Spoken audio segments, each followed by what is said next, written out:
Vamos a charlar con Leticia Seriani, que tiene la amabilidad de atendernos. Es subsecretaria de Gestión de la Información, Educación Permanente y Fiscalización de la provincia de Buenos Aires.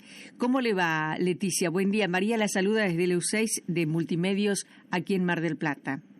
Hola, ¿qué tal? Buen día, ¿cómo estás? Bien. Estaba dando, las últimas informaciones y me gustaría que usted nos haga un panorama general de lo que se está viviendo a nivel provincial. Bueno, lo que estamos viendo es lo que veníamos anunciando hace ya varias semanas, digamos que estábamos entrando en un momento complejo de la pandemia, que estábamos entrando ese momento de ascenso abrupto de la curva, que probablemente no sea el pico, hay que esperar a ver cómo se comporta la curva en los próximos días, pero sí que claramente se está viendo día tras día un ascenso en la cantidad de casos y en paralelo también un aumento, digamos, en la ocupación de las camas en el sistema de salud. Y por eso también la decisión de que se tomó la semana pasada de retroceder de fase a los municipios del AMBA, que son los que concentran la mayor cantidad de casos, para ver si de esa manera efectivamente logramos aplanar la curva y que este definitivamente sea el pico y entonces luego empieza un periodo de descenso de los casos. Esa es la apuesta, obviamente, pero la verdad es que hay que esperar. Cuando uno toma una medida, esa medida tarda días en traducirse en una reducción en los contagios, porque hay gente que todavía se sigue contagiando, digamos, en estos días. Entonces hay que esperar un poco para ver si efectivamente es suficiente con esa medida y esos 15 días, ¿no? Ayer justamente me comunicaba con gente que vive en Buenos Aires, me decían que es mucha la gente que anda en Buenos Aires, el movimiento que hay en Buenos Aires. ¿En el conurbano pasa lo mismo, Leticia? Tenemos una situación bastante similar en todo el AMBA, ¿no? El AMBA funciona como un bloque por la gran circulación que hay desde la ciudad hasta los municipios de la provincia que conforman el AMBA. Y nosotros también efectivamente hemos visto un aumento de la circulación en el último tiempo, producto de varias cosas, ¿no? Producto por un lado obviamente del cansancio que todos sentimos por el aislamiento, por la cuarentena, que es una situación que nadie imaginaba ni deseaba, producto también de que se han aceptado actividades y que las actividades exceptuadas, digamos, en el marco del DNU o en el marco de los decretos provinciales, generan mayor movilidad de gente y por eso la idea también de restringir esas actividades exceptuadas. Y después también hemos visto, me parece en algunos casos, cierta irresponsabilidad de salir aún cuando no eran actividades habilitadas o exceptuadas. Incluso se han dado en algunos lugares, sobre todo en el interior de la provincia, encuentros, reuniones que no estaban habilitadas y fueron las que generaron en un primer momento un brote en algún municipio que por ahí hasta ese momento no lo tenía. Bueno, como el caso que tuvieron recientemente en Mar del Plata, ¿no? Donde claramente la llegada de una persona de Córdoba era algo que no está habilitado y que eso de repente puede generar un brote. Situaciones así hemos visto varias, entonces se dan una combinación de ¿no cosas. fue ahora un partido de pádel con funcionarios inclusive? En la ciudad de Buenos Aires, sí, exactamente. La verdad que quienes tienen que dar el ejemplo están dando el peor ejemplo, ¿no? Sí, totalmente. La verdad que hay me parece que todos tenemos que entender que se trata de un cuidado que tiene que ver con uno mismo, con no salir de nuestras casas, de movernos lo menos posible, pero que también en ese cuidado personal o individual que hacemos estamos cuidando a otros, porque también es cierto que para muchos, y de hecho se ha minimizado el poder del virus, digamos, y es verdad que para muchos probablemente tener coronavirus no se traduzca en un gran problema de salud, pero la verdad es que quienes tenemos la suerte de no tener una comorbilidad o de estar en un grupo de edad que no es el más golpeado por el coronavirus, tenemos la responsabilidad de cuidarnos nosotros para cuidar a aquellos que se ven más desfavorecidos frente al virus, ¿no? Me parece que eso también es necesario poder entender que se trata de un cuidado colectivo, de un acto solidario, que es necesario seguir haciendo un esfuerzo para lograr finalmente salir de esta pandemia con una situación totalmente distinta a la que hemos visto en otros países, ¿no? Donde los muertos se cuentan de a miles. Nosotros queremos evitar eso para nuestro país y para eso necesitamos, por un lado, de una fuerte responsabilidad y convicción de todos los que nos toca tomar decisiones, pero también de un gran acompañamiento de la ciudadanía, porque la verdad es que solamente con decisiones no se resuelve. Sí. No la quiero importunar, Leticia, pero ¿tiene la cantidad de camas ocupadas en este momento en el ámbito de la provincia?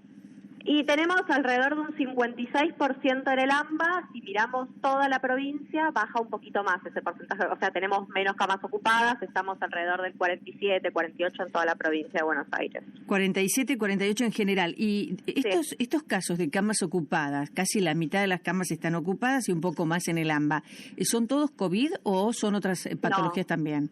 No, de hecho la mayor cantidad de camas ocupadas son por personas que no tienen coronavirus. Ajá. Lo que pasa es que estas, digamos, hay una ocupación de camas habitual sobre todo en el invierno, que tiene que ver con enfermedades respiratorias que se da todos los años. Lo que se suma este año a esa situación es la situación de pandemia. Sí. Y la verdad es que al momento de ocupar una cama o de atender una persona, uno no puede decidir atenderla o no de acuerdo a qué patología tiene. Si requiere una cama y requiere un respirador, esa persona tiene que contar con una cama y con un respirador, más allá de si está enfermo de coronavirus o si tiene algún otro problema de salud. Por eso, digamos, para nosotros, qué cantidad de camas son COVID y cuáles no son COVID, la verdad que no es un dato que nos ayude a resolver la situación de saturación del sistema. No, el tema es que los casos de COVID duran muchas veces entre 10 y 20 días internados, por eso le preguntaba, ¿no? Sí, todos. En realidad, cualquier cama de terapia intensiva por lo general son camas que se ocupan mucho tiempo, no son camas que se desocupen rápido en general, ¿no? Por la complejidad que presentan los cuadros y el tipo de cuidados que requieren. En general las camas, tanto las que sean COVID, digamos, como la de pacientes que tienen otras patologías, son camas que se ocupan durante mucho tiempo y por eso también la preocupación, porque sabemos que son camas que no se desocupan rápido y entonces había que frenar de alguna manera esos nuevos ingresos a esas camas para no saturar el sistema y fue lo que se decidió, que además en estos 15 días, además de aliviar el peso sobre el sistema de salud, que por supuesto nos tiene que servir para eso, también nos sirve para seguir preparándonos para otras cosas, digamos, desde seguir incorporando camas, que lo estamos haciendo, hasta trabajar fuertemente en campañas de donación de plasma, que es otra hasta ahí, ahora vamos a llegar. Si me permite, le quiero recordar a la gente que se va sumando, que estamos hablando, nos está concediendo este tiempo Leticia Seriani, subsecretaria de Gestión de Información, Educación Permanente y Fiscalización del ámbito de la provincia de Buenos Aires. Para cerrar un poco la idea, la cantidad de casos que cada día aparecen en la provincia, ¿son los esperados, Leticia, o supera en este momento lo previsto? A ver, es algo que uno imaginaba que podía pasar y de acuerdo a las proyecciones, digamos, estábamos en un número similar, por ahí un poco por encima de las proyecciones que nosotros hacíamos. Estamos por encima ahora. Sí, lo que pasa es que las proyecciones es un número muy estimado, aproximado, y que obviamente a medida que se van dando más contagios, las proyecciones cambian, porque se hacen en base a los datos que uno tiene. Entonces es muy difícil tener un dato exacto o preciso.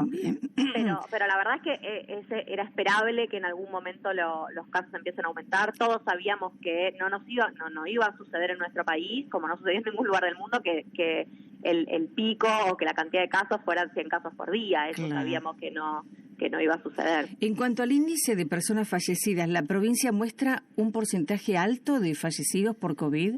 No, al contrario. Tanto la provincia como en realidad todo el país tenemos una letalidad bastante baja, diría yo, si se compara con la de otros países, está alrededor del 2% en este momento.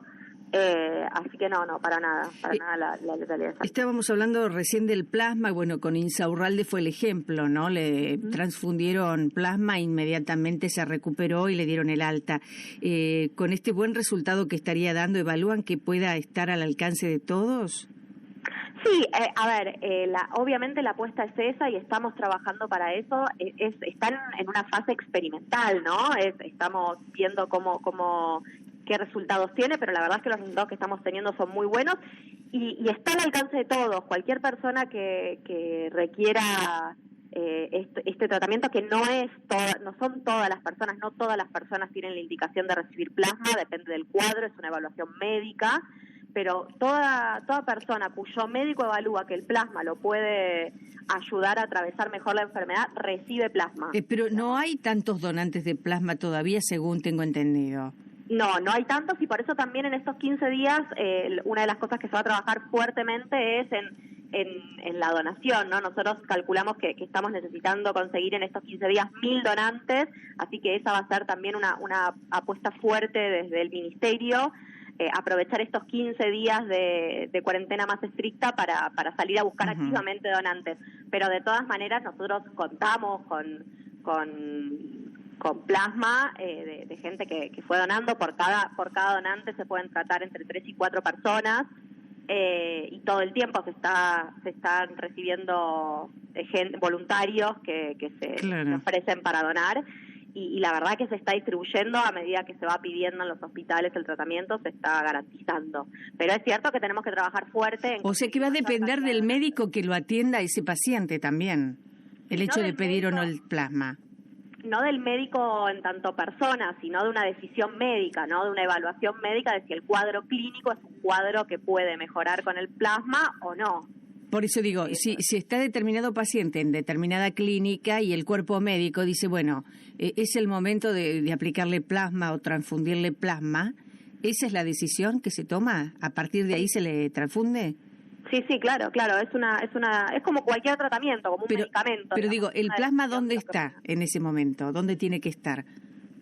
El plasma se hace llegar a los hospitales, nosotros lo tenemos a nivel centralizado, ¿no? Es una estrategia conjunta entre el Instituto de Hemoterapia y el CUCAIBA de la provincia, y nosotros las donaciones de plasma se hacen acá, y de todas maneras estamos trabajando fuerte con descentralizar esto, pero tenemos una especie de banco donde se conserva y se hace llegar a los lugares que... O sea que se supone que el Hospital Interzonal de Mar del Plata tiene plasma.